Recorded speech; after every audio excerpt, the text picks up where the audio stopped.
Power Rangers Beast Morphers. It can be called the wall, and fences and cages make for some cheap borders. And I think we all could agree on that.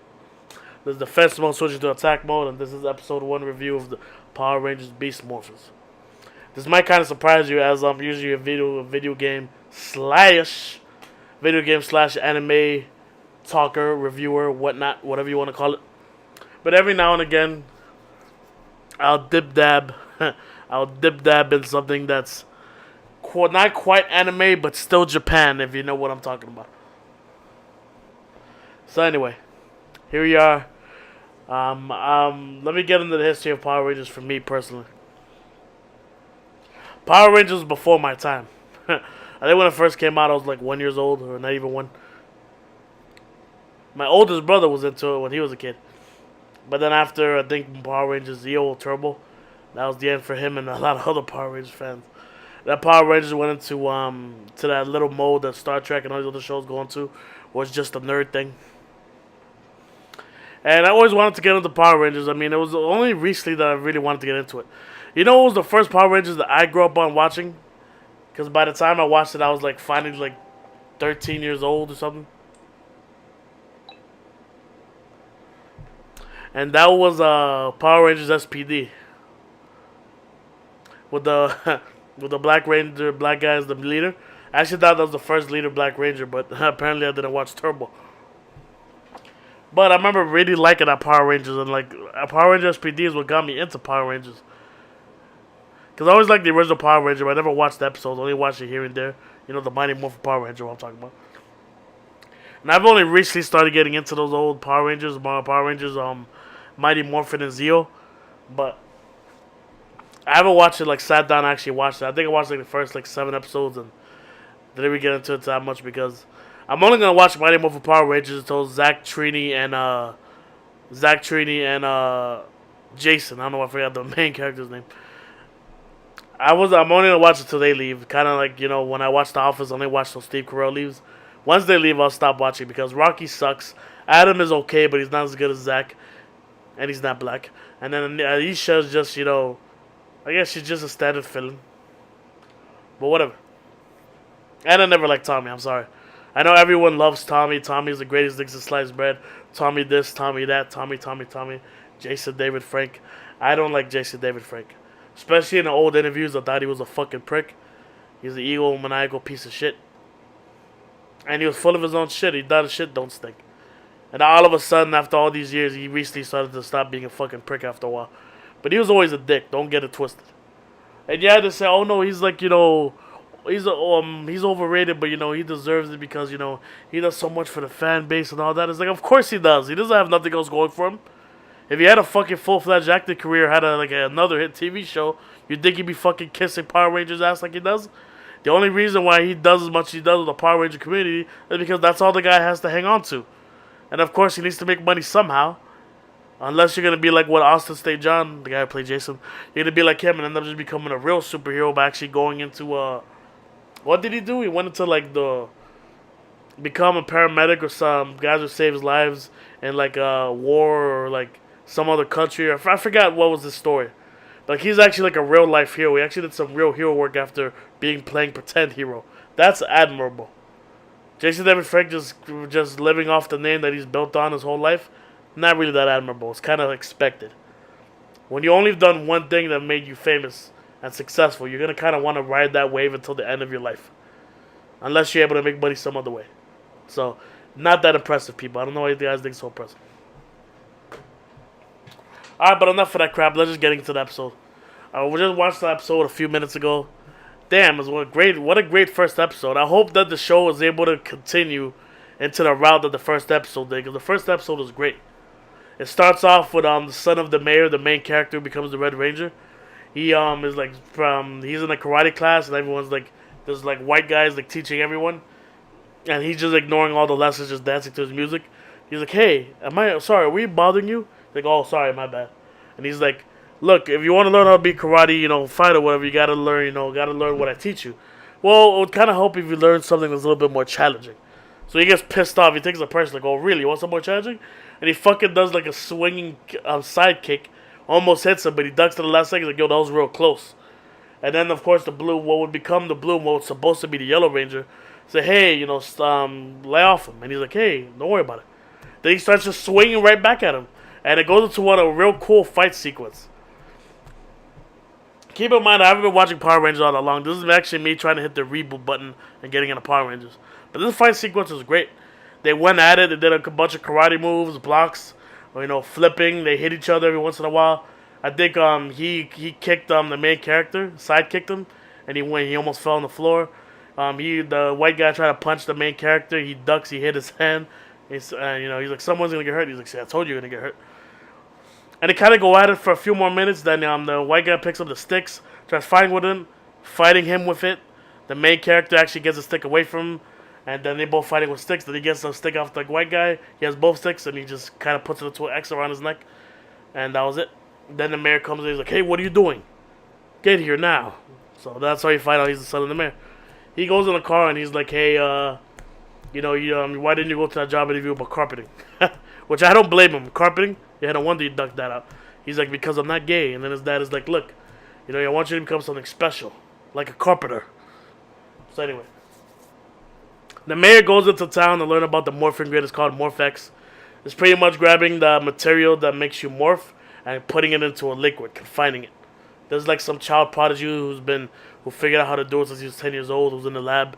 He's doing all that stuff. We find out about the actual Yellow Ranger, the one that becomes Yellow Ranger, just some laundry girl who just, tried to get into the recruitment but couldn't. She's just doing laundry at the fucking place. We see our own Bulk and Skull combo of this generation. It's basically this fat guy and this girl. This like short girl. They're actually pretty funny. Hilarious. And the show itself is actually pretty funny.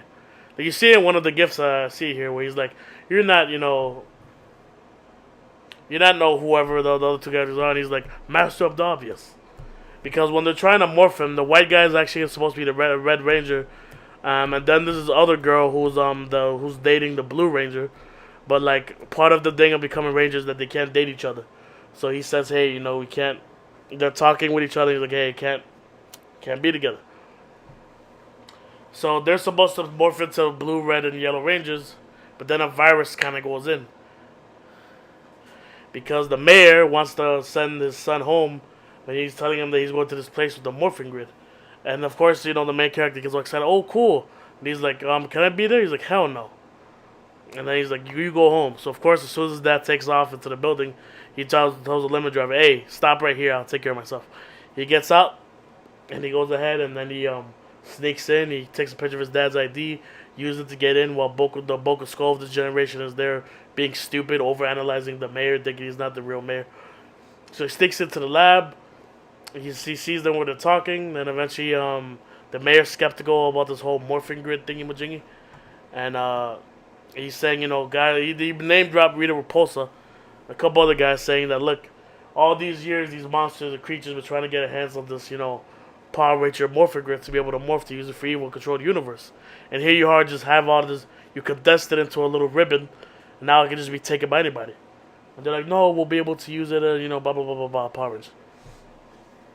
So out of a sudden, the main character detects a virus because he sees some weird purple liquid going into the tubes, and he sees some weird snake almost like hit him through this one of these little bottles with green liquid. So then out of a sudden, the mayor's finally convinced that hey, this energy is clean energy. This morphing stuff we all condense to this clean energy. If we use it can power up the whole world, and we can use it for everyone, and then everyone else can follow our lead. And then that's when the mayor makes the announcement to everyone, like, hey, we're going to use this for, clean energy. That way we won't pollute the air. Blah, blah, blah. So the mayor leaves, and then, of course, the Red Ranger is eventually caught in the lab, and they put him in, like, some kind of jail thingy, some containment.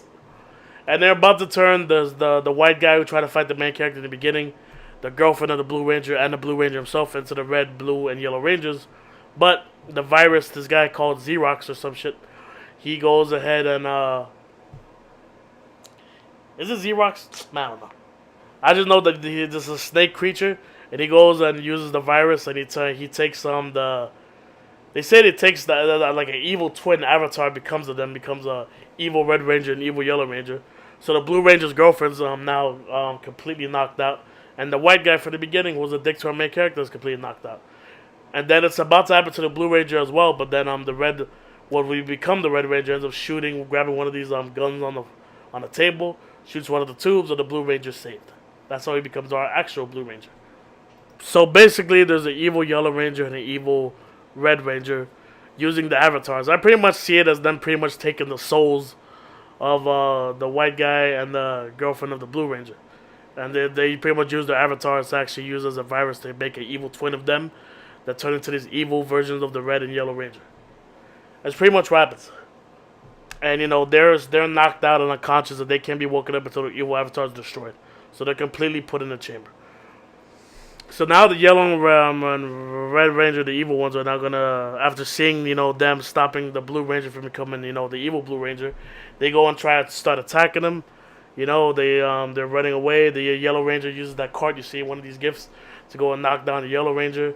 The Red, there's this cool sequence. I was trying to look for the gift everywhere, but I couldn't find it.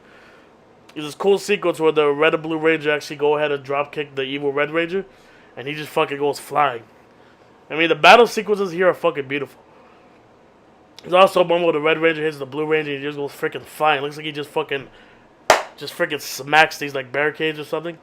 And I was like, damn. And it was an epic fight. And then finally, of course, as they're backing up, the lab guy is still there. So then as he sees the he goes ahead and shoots one of the tubes himself, and he goes ahead and there's all the Rangers are backing up into where the morphing grid thing is. He just powers it up, and then they actually turn into the Red, Blue, and Yellow Ranger. The Red Ranger has the power of a cheetah, so he's super fast. The Yellow Ranger has the power of a jackrabbit, so he can fucking jump real high. And the Blue Ranger has the power of an ape, so he's real strong. And they go ahead, now that they're morphed, they go ahead and they're actually able to do a good number on the evil Yellow and Red Rangers. Whoop them a little bit. Each of them use the powers. Red Ranger does speed. Yellow Ranger jumps around. And the Blue Ranger uses his power to pick up a bunch of barricades and just toss it at them. Eventually, they use one of the lab guys' inventions, which is the teleport things to a different location. Kind of reminiscent of the old Power Ranger where they could teleport. This guy's pretty much the Billy of his, you know, of these Power Rangers.